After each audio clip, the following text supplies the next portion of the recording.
Hello everybody, this is Woolrig, and we are on episode 15 of... I think it's episode 15. Sure, why not?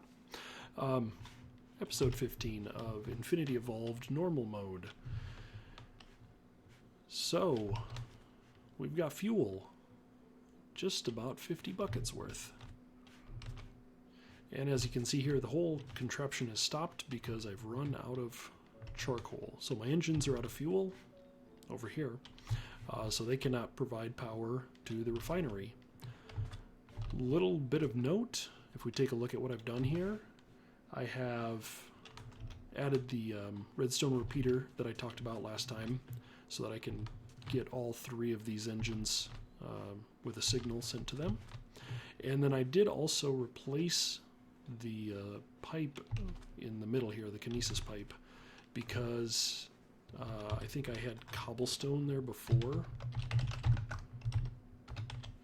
And if we look at the cobblestone pipe, it can only transfer 80 RF per tick. If we do the math here, 10 times 12 is 120. So I realized that that was not going to work. And instead I replaced it with the stone pipes, which does 160 RF per tick. So the pipe won't be the bottleneck anymore. Yeah, I just kind of flubbed on that one. But, anyway, I had talked about not liking how I have this set up here. So, it's manual for one thing. And fortunately, I ran out of charcoal, so the engines stopped on their own, but I would like to automate this, and so I think I want to work on that today. So let's go ahead and get started. So to automate this, I'm going to need a few pieces of Buildcraft building mechanic, and the first thing I'm going to need is from the Buildcraft Silicon add-on, which is called the assembly table. And this is kind of an expensive little contraption here, but I think I should have enough to be able to make one. Like so, diamond gear, and assembly table, perfect. And then in order to power the assembly table, I'm going to need some things that are called lasers. And these are like so, in really any combination. So I'll take 1, 2, I'll go for 2 for now. The more lasers you have, the faster the assembly table will work, and for now this is the best we can do. Then I think, how do I want to do this? I think I actually want to, let's go ahead and start off with a combustion engine. Let's just jump right into this guy. See, piston, and that should be what we need. Powerhouse, nice. The other thing I'm going to want here is a pump. So let's go ahead and make ourselves another pump.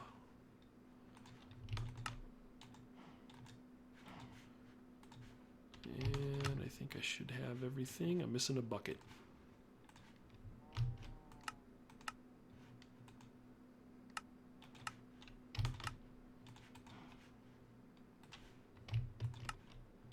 And we have a pump. And of course I'm going to need some redstone engines. There's 4 of those. And finally I'm going to need, actually I think I'll just need a lever. So this is going to be set up pretty similar to what we had before for pumping out the oil. Instead of oil though, I'm going to use this pump to cool my engine, so I'm going to send water into it. And the last piece that I'm going to need for this guy is probably like that. Let's see, we should have some cactus green so that we can make some waterproof pipes. And we should be able to do enough with just a couple cobblestone pipes. Last thing I'm going to need for this is a couple of kinesis pipes. So of course we need the wooden pipe. And I think I want something better than stone. Let's go ahead and make some gold. It's going to be a little bit of overkill for what we're going to do here. Actually, you know what?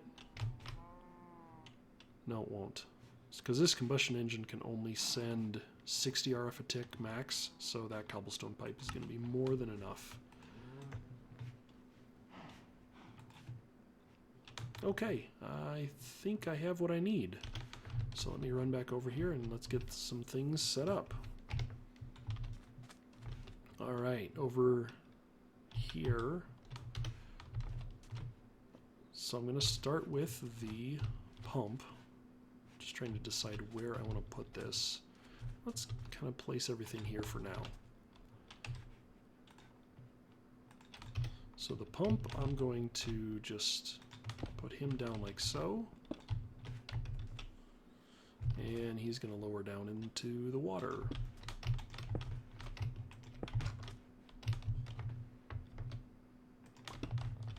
So go like that. And put a couple levers on here.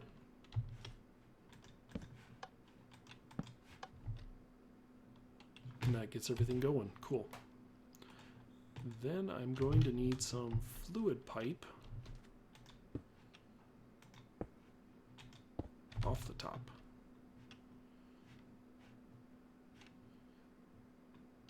Alright, that starts filling that. I'm going to not do that. I need a wrench. Alright, I'm just going to add a few more pieces of pipe here to bring this water a little bit further out.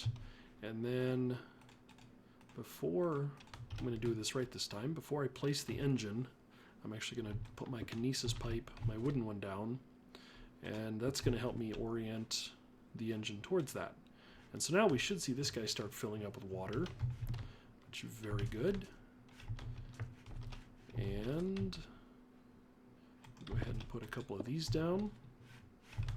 And I'm just kind of putting stuff out here haphazardly right now. I don't really have any specific layout for this. It's just kind of is what it is. So the lasers will connect to the kinesis pipes, and that's not what I wanted. I wanted to put you somewhere else. If you look at Wayla, you can see that these guys do have an internal buffer. There's no interface to look at there, but they do have an internal power buffer of, it looks like about 10,000 RF. And we'll go ahead and place, there needs to be at least one block space between the laser and the assembly table. At least I think that's still a requirement. And now I will take this, and I probably need another piece of, I don't think I can do that. Yeah, it's not smart enough to know that. Let's go ahead and just grab this for now.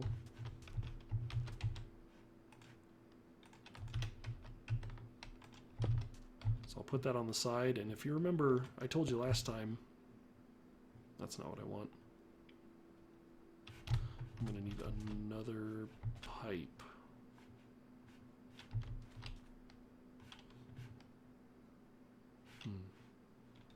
We'll take this one. Why not? This will work. So we'll put our... Nope, wrong one. We'll grab our cobblestone fluid pipe and put it back in the right spot.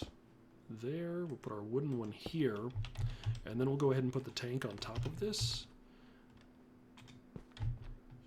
And because this tank will output automatically, I don't need a pump on there. I think I talked about that before. So technically I don't need a pump on there. And this should start filling this guy with fuel. Not sure I want all of that to go in there though. So we'll go ahead and just put in, I don't know, a little bit of fuel. We'll take that off and let's go ahead and grab this lever for now.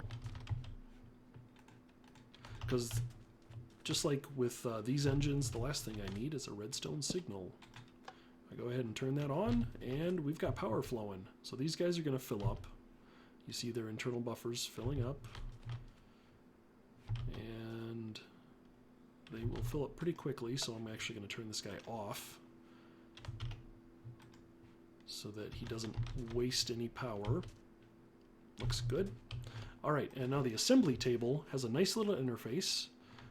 We see we've got some information here about energy stored and whatnot. The items that we're going to want to make are called gates. And there's a bunch of different gates, as you can see. These are all part of the BC Transport add-on. We're just going to make this basic gate. And if you look at it, we see it takes an assembly table, which we've built. It takes quite a lot of power. So that's why we want to use the fuel in the combustion engine. And essentially how this works is that the ingredients you need are on the right and the output is on the left. Or, sorry, flip that.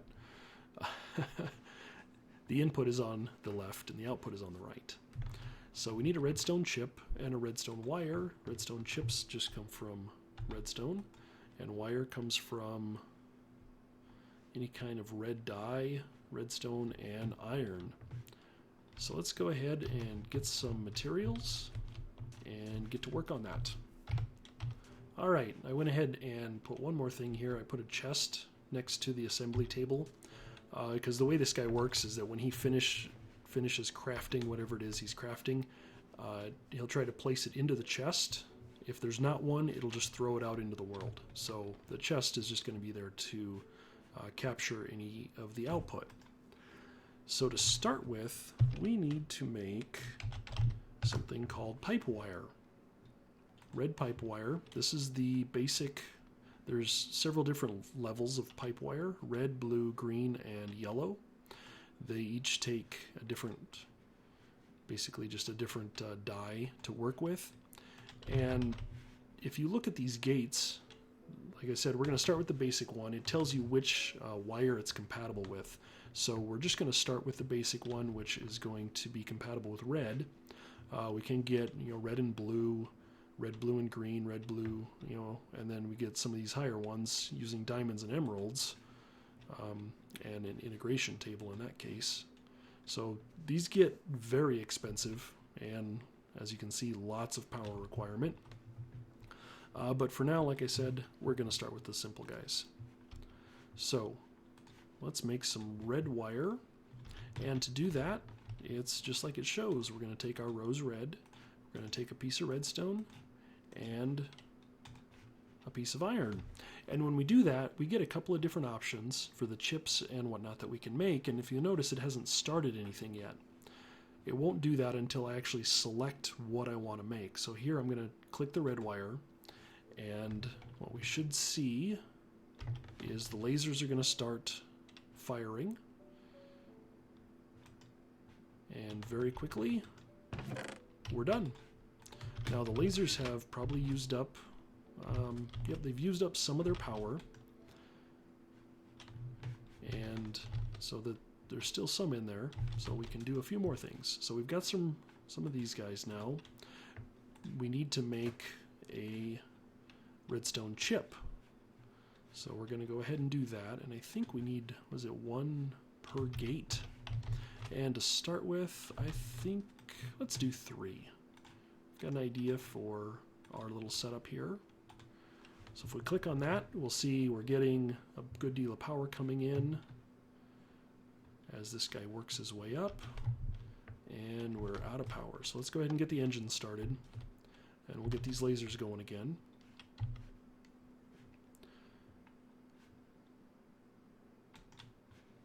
And so this is going to take a little while to build up. Fortunately, we've got quite a bit of power production that we can run here. And with the lasers, if you notice they changed colors, they transfer power the fastest when they go to blue. So right now they're at, I think it's one level below blue because they're at green. And that's essentially because there's only one engine pushing 60 RF a tick. So that's all they can push in. Even though there's two lasers, they can only push in 60 RF a tick. So really, you know, I probably could have got by with one. I built two. So sue me. So we're going to let this go for a little bit and build 3 chips. Alright, I just wanted to show everybody this screen real quick. So the engine is still doing its thing. You know, assembly table's still doing its thing. If you'll notice, the indicator on the engine has gone from blue to green, and our heat has actually stopped and stabilized at 100 degrees Celsius.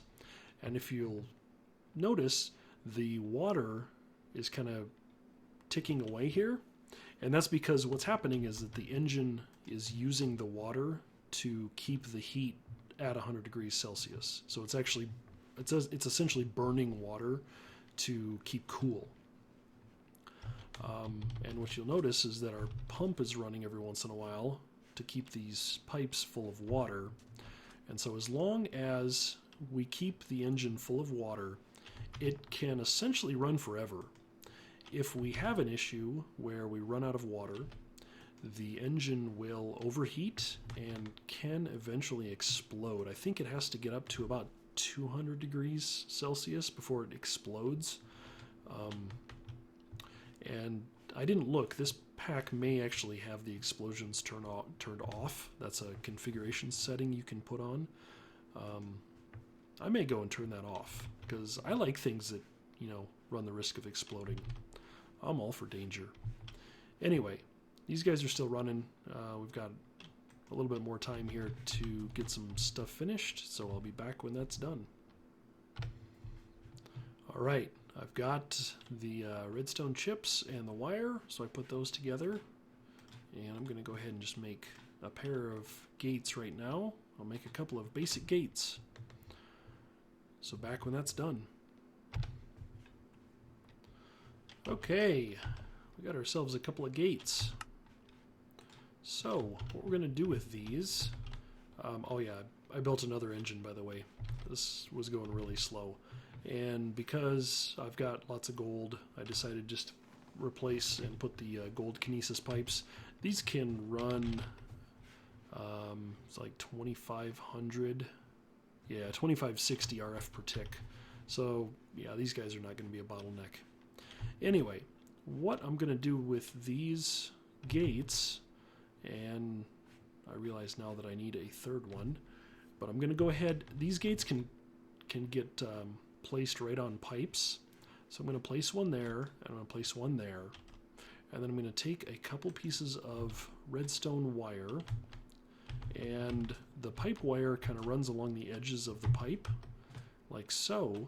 And what I'm going to do is if we right-click on the gate, it opens up its little interface, and we can click through this, and the gate is intelligent enough. It knows what it's connected to, or what the block next to it is. So we can come through here, and if we look at, so we see that power requested is a thing. So we can do that. And when we, so let's say that this guy wants power, we'll go ahead and tell him to send a red pipe wire, and you see immediately that red pipe wire lights up. Then we can tell this gate, and of course because it's next to the engine, it's got all kinds of things about the engine, but I want it to look for a red pipe signal, and I want it to send a redstone signal when it gets one. And when we do that, we can see that we are now running the engine. How cool is that? Why is only one of them running though? That's kind of weird. So let's go ahead and put in another one of these. I want to make that the primary. So you can kind of have a primary and a secondary recipe in there. This is acting kind of funny. It's saying it's only getting 40 RF a tick. That doesn't sound right. Let me see what I can figure out here. Okay, I figured it out. The lasers actually do have an on-off. I didn't realize that, and so I had inadvertently turned off the laser. Also, I added a third one in here because I was looking at the documentation for these lasers, and they can only transfer a maximum of 40 RF per tick. So with two engines running, they are going to produce 120 RF per tick, so that should run 3 lasers quite nicely. And all I need to do now is wire this guy up for a redstone signal. So I've got this guy set that as long as he has work, he's going to send a redstone signal, or a red pipe wire signal, and then these guys are going to turn the red pipe wire signal back into redstone signals, and we're going to run the engines. And this should actually send all 3 of these guys to blue. There we go. Now we're getting up there. Got everything going at full speed. That looks very nice. And what I'm doing now is I'm just making the rest of the circuits so that I can essentially do the same thing that I did here over there. So what I'll do is put a gate here and then put 6 gates out over here and run some pipe wire down, and when this guy has work to do, he'll send redstone signals over to those engines. Pretty neat, huh? So let me go ahead and finish building the things that I need, and I'll be back when I'm ready to wire up that contraption. Alright, the engines have stopped running because I've got my 7 gates. So I already went ahead and put the pipe wire down, and now I'm going to add the gates. I'm just going to put one on there, and then these guys, they can go on any side, so I'm just going to go ahead and kind of place them all in a similar fashion so that I can see them all from one side. And then I'm going to program this interface so when it has work, it's going to send a pipe wire signal. And let's actually tell it to do something else. Can I just tell it not to do anything? There we go. So I'm going to go ahead and program these guys to respond to a pipe wire and to send a redstone signal when they get it. Alright, all 6 of those should be programmed, and now all I need to do is tell this guy to send a signal. And off he goes. Very nice. So as long as the refinery has work to do, so as long as it has work, it's going to send a red pipe signal. And as long as these guys are getting a red pipe signal, they're going to turn that into a redstone signal.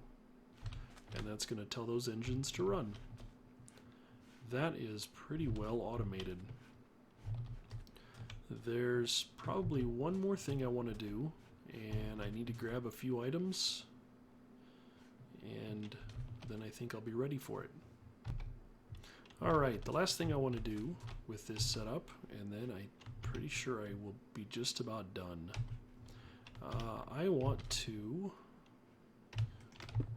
find a way to automatically fill these guys with charcoal. And in order to do that, I'm going to, I think I'm going to go and do it this way. So I've just got some stone transport pipes that I want to use, and I'm just going to kind of create a loop around here. These should work with what I want to do. I'm going to come out to here, And then right in the center, I'm going to place a chest. On the one side, I'm going to go down 2 spaces, and you guys starting to get the hang of the pattern here. Put a redstone torch, redstone engine, and a wooden transport pipe. Have that feed up into that guy, and have this guy come back around. And what I should be able to do, I don't have any charcoal. Alright, so I went ahead and filled my inventory with charcoal, and I will just throw all these guys into here. So what this is going to do, it's not the most efficient, and again, I've got better ideas, but this will get it started. What this should do, these guys are going to move along here slowly, and we should see them try to go into different interfaces.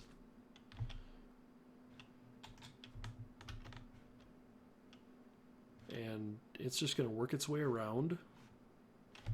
And the reason I've built a loop here is that once it works its way all the way around and all these guys are full, anything that's left should just kind of just go back into the chest so it can be pulled back out again. Like I said, not the best way to do this, and I know I can do it better with other mods, but with Buildcraft there is a better way to do this as well. So, you know, we'll get around to doing that sometime. But for now, I think this is a pretty good start. Gets me going. And this is, I'm going to call this an automatic refinery for now. I don't have a better name for it. That's pretty darn good. Okay, I've got this fuel. Now I need to find something real fun to do with it. Okay, so scratch that last idea. I don't have a lot of time left in this episode, so with the last few minutes here, I want to do something kind of neat with my AE2 system here. So if we notice the drives on here, we've got some that are ones that's red, a couple that are orange, and only one that's green. As usual, I'm running out of space again, and I want to find a better way to try and keep track of that. So the drives are down here. I'm usually upstairs, so I don't really pay attention to it that often. Fortunately, Applied Energistics gives me the ability to do something kind of unique. I don't know a lot of mods that would do something like this, but what I want to do is I'm going to start off by making what's called an interface, and I put the interface together with a couple of pistons, and I can make myself a storage bus. So the storage bus is pretty neat. What this allows me to do is to essentially connect any inventory into my AE system. So I put down the chest, slap a storage bus onto the end of it, and connect that into the system. Now whatever I put into that chest shows up inside of the inventory, and I can pull it out just like you would expect. What I can do with this is pretty unique. It's something that Applied Energistics does. Like I said, I don't know of a lot of mods that allow you to do something like this, that I can actually connect this storage bus to the side of the ME drive, and the ME drive does actually have storage. It stores drives. And so when I do that and connect the cable back around into the system, what you'll see, if I look for storage, there's all my storage cells, and I can see the information about how full they are. That is pretty neat. And then if I take it one step further, I can go ahead and make another 1K storage cell. So let's go ahead and do that. Do that, and of course I'm missing glass. Let me make one more piece of glass. There we go. 1K storage drive, ready to go. And now I could come over here, you know, and throw it into there. But what I'm going to do actually is I'm going to come over here and program the priority. I'm just going to set this at, I don't know, 100. So this is going to be the highest priority storage in my whole AE system. So what you'll see is when I throw this disk in, if you kind of look over here on the side, there it goes. It came into the system. And I can pull them back out. I can take drives in and out, just like that. Pretty cool, huh? That is very handy. And one more thing I want to do on this before we wrap up the episode. I think I talked about it in the past, but the way AE2 works is that it requires channels. So the way I'm running the system right now is that I'm essentially making use of the fact that I can run 8 channels pretty much for free. I don't have to do anything special, and I can connect to 8 devices. So what I did is I went ahead and created what's called a smart cable here. Smart cables are nice because they will actually show you, give you a visual representation of how many devices are connected onto the network. And Wayla actually updates and shows me that I have 4 of 8 channels in use. And if we count, we've got the ME drive is 1, the storage bus is 2, and then I have 2 terminals. There's 4 devices. So I can actually connect 4 more devices on here before I need to do anything special, like add a controller. But for now, I think this is a good spot to leave things. I think maybe next time we will start to really dig into AE2. I've got an itch. I gotta do some cool things. Anyway, I won't tell you about my itches. Sorry, that was kind of weird. Nah. That's it for me. For now, this is Walrig. Thanks for watching, and I will see you in the next episode. Bye-bye.